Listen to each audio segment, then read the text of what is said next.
Hello honours part first human geography के बच्चों। अब आज हम फिर से सामाजिक विज्ञानों से संबंध के बारे में बात करेंगे और ये मेरा 4th वीडियो है जो मानव भूगोल का अन्य विज्ञानों से संबंध को बताता है। मानव भूगोल तथा समाजशास्त्र, पिछले में हमने बात की थी इतिहास और राजनीति शास्त्र के बारे में।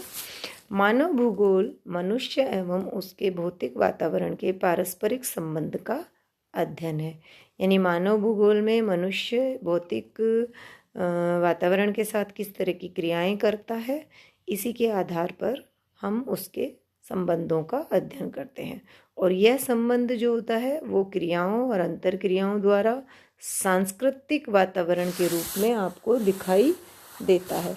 यानी मनुष्य जितनी भी क्रियाएं प्रकृति के साथ करेगा या प्रकृति के साथ जितनी अंतर क्रियाएं करके नए वातावरण का निर्माण करेगा तो वो वातावरण सांस्कृतिक वातावरण कहलाएगा।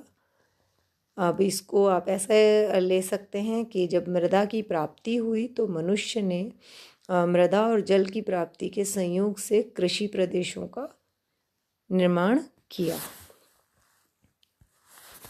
सांस्कृतिक वातावरण की केंद्रीय विचारधारा मनुष्य के वातावरण के प्रति समायोजन में निहित है।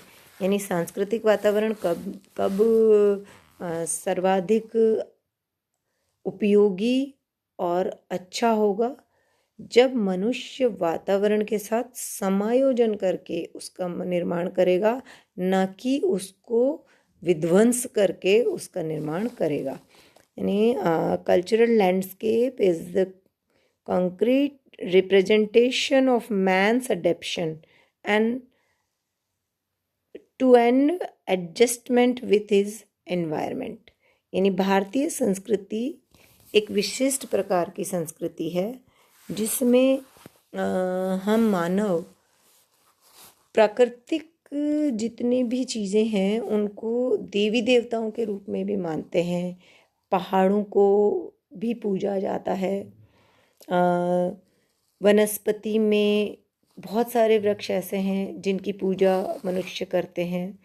तो भारतीय संस्कृति में भौतिक वातावरण और मानव का समायोजन बहुत ज़्यादा देखने को मिलता है। भौगोलिक दृष्टि से इसका अर्थ यही है कि मनुष्यों ने अपने आप को यहाँ के वातावरण के अनुसार समायोजित कर लिया है। अतः चाहे ये मनुष्य किसी जाति, धर्म, संप्रदाय के क्यों ना हो, इनमें एक आश्चर्यजनक सांस्कृतिक समानता उत्पन्न हो गई है। हालांकि ऐसे उदाहरणों की भी कमी नहीं है जहाँ एक ही वातावरण में भिन्न भिन्न सांस्कृतिक और सांप्रदायिक वर्ग मिलते हैं। जैसे यदि एग्जाम्पल लें तो दक्षिणी संयुक्त राज्य में जहाँ नीग्रो सफ़ेद जातियों के साथ शताब्दियों से रह रहे हैं और ये दोनों जातियाँ सांस्कृतिक दृष्टि से आज भी समान नहीं है। समाज और उनके अध्ययन भौतिक वातावरण के अलावा भी कुछ ऐसे कारण हैं जो सामाजिक अंतर बनाए रखने में सहयोग प्रदान करते रहते हैं। इनमें सबसे महत्वपूर्ण होता है सामाजिक संघर्ष। यानी आपका गोरे और कालों का संघर्ष, जातिगत संघर्ष, धार्मिक संघर्ष, ये सारे संघर्ष इस तरह के संघर्ष हैं जो आपके सांस्कृतिक वातावरण को विध्वंस करते हैं, नष्ट करते हैं और आपकी संस्कृति में उन चीज़ों को इस तरह की, जैसे कि कट्टरता जिसको कहते हैं, वो चाहे सामाजिक हो, चाहे वो धार्मिक हो, चाहे वो रंग भेद नीति के आधार पर हो, ये सारी कट्टरताएं जो हैं वो सांस्कृतिक वातावरण को विनाश की तरफ ले जाती है। J.A. क्विन का कथन है कि the analysis of the material environment would play a subordinate role to the struggle between social group. The significance would be the interaction of those groups competing for limited environment resource and controlling limits space or developing new resource or new means of organizing them. All these particularly determine the special pattern of the community. कहने की आवश्यकता नहीं है कि समाज शास्त्र में मनुष्य का बहुमुखी अध्ययन होता है। मनुष्य स्वयं एक जटिल समस्या है और उसका कई दृष्टिकोणों से अध्ययन किया जाता है। मानव भूगोल में निश्चित ही यह दृष्टिकोण इतना अधिक बहुमुखी नहीं है। आज अधिकांश भूगोल के विद्वान इस बात को स्वीकार करते हैं कि प्राकृतिक वातावरण द्वारा मानव समाज के सभी दृष्टिकोण को नहीं समझा जा सकता। यद्यपि वातावरण की संभावित शक्तियाँ निरपेक्षित और पूर्ण होती हैं, लेकिन उनको समझना सापेक्षिक होता है। यानी मनुष्य क्या चाहता है, वह अपने ज्ञान, अपनी शारीरिक व मानसिक क्षमता से क्या प्राप्त करना चाहता है और वो कैसा जीवन स्तर जिएगा, ये सारी बातें प्रत्येक मानव वर्ग में अलग अलग होती हैं। अब इसको एग्जाम्पल के तौर पर आप ऐसा देखते हैं कि कुछ मानव हैं जो प्रकृति के साथ समझौता करके जी रहे हैं। वो आज भी जैसा प्रकृति उन्हें रख रही है वैसा ही जी रहे हैं। और इसमें आपके जो उदाहरण हैं वो आदिम जनजातियां हैं। आप विश्व की लेंगे तो बुशमैन हैं, आपके एस्किमोज़ हैं, पिग्मी हैं, सेमांग हैं।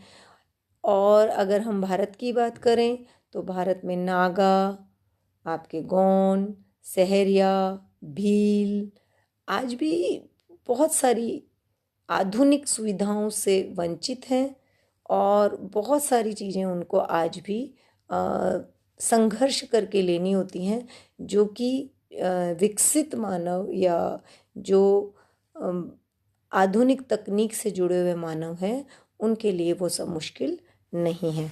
अतः कुछ भूगोलवेत्ता मानव भूगोल को सामाजिक भूगोल में परिवर्तन करना अधिक पसंद करते हैं। डब्ल्यू फिट्जगेराल्ड इन्हीं लेखकों में से एक थे जिन्होंने स्पष्ट रूप से कहा कि मैं तो निश्चय ही मानव भूगोल के स्थान पर सामाजिक भूगोल को रखने के पक्ष में हूँ। यद्यपि समाजशास्त्रीय अध्ययन से भौगोलिक अध्ययन बहुत अधिक प्रभावित हुआ और इसी प्रकार समाजशास्त्र ने भी भौगोलिक वातावरण को अपने अध्ययन में उचित स्थान दिया, फिर भी इनमें थोड़ा सा अंतर है। यानी हम मानव भूगोल में समाजशास्त्र के आधार पर मानव को नहीं पढ़ते, हम भौगोलिक और सामाजिक विज्ञानों को मिलाते हुए मानव का अध्ययन करते हैं। यानी पहला इसमें हम जो अंतर बता रहे हैं वो ये कि मानव भूगोल संपूर्ण पृथ्वी पर पाए जाने वाली मानव जातियों, समुदायों और वर्गों का अध्ययन है, जबकि समाजशास्त्र इतना व्यापक नहीं है। समाजशास्त्र में एक संप्रदाय, कम्युनिटी का अध्ययन किया जाता है।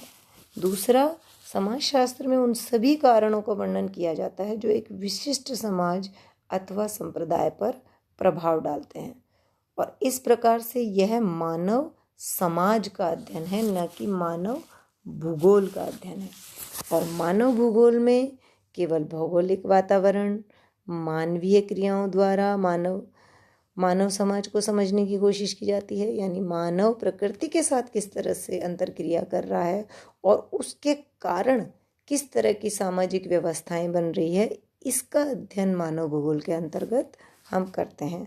अतः ये कह सकते हैं कि मानव भूगोल का दृष्टिकोण समाजशास्त्र के समान वृहत और बहुमुखी नहीं है, क्योंकि हम केवल समाज की बात नहीं कर रहे, हम भौगोलिक व्यवस्थाओं के साथ जोड़कर मानव का अध्ययन कर रहे हैं।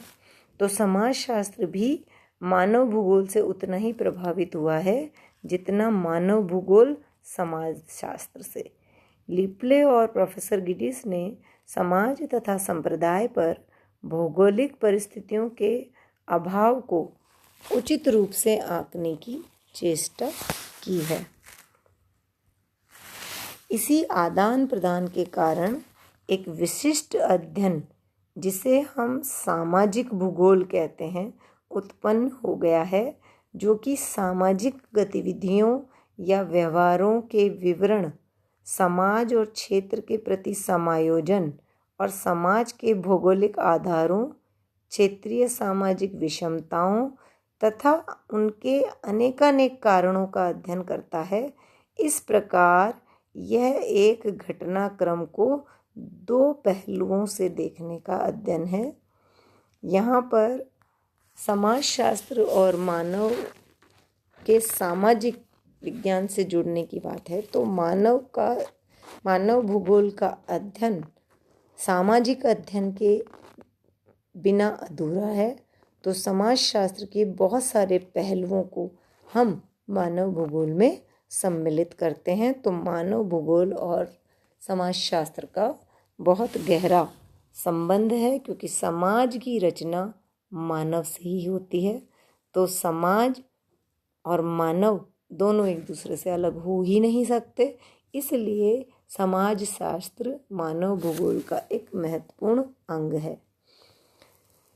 अब अगले वीडियो में कुछ अन्य विज्ञानों के साथ बात करते हैं। धन्यवाद।